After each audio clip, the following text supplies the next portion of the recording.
उद्यापासून सरसकट शेतकऱ्यांच्या बँक खात्यात जमा होणार पीक विमा।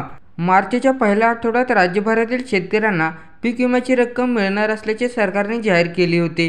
सुमारे 1.41 लाख शेतकऱ्यांना प्रधानमंत्री फसल विमा योजना पीक विमा योजनेअंतर्गत नुकसान भरपाई मिळण्याची तयारी आहे। यावर्षी राज्यातील अनेक भागात अतिवृष्टी आणि पुरामुळे पिकांचे नुकसान झालेले आहे।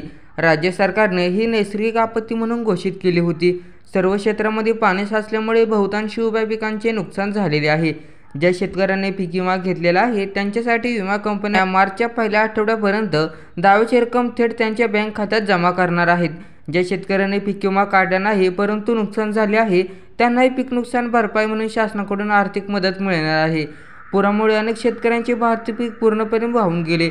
पुराचे पाणी ओसरल्यानंतर काही शेतकऱ्यांनी भाताची पुनर्लागवड केली।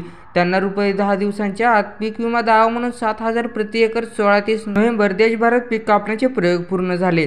विमा नसलेल्या शेतकऱ्यांसाठी सरकार पीक नुकसानीसाठी रुपये 100% देईल। नुकसान झालेल्या पिकासाठी प्रति एकर 15,000 रुपये।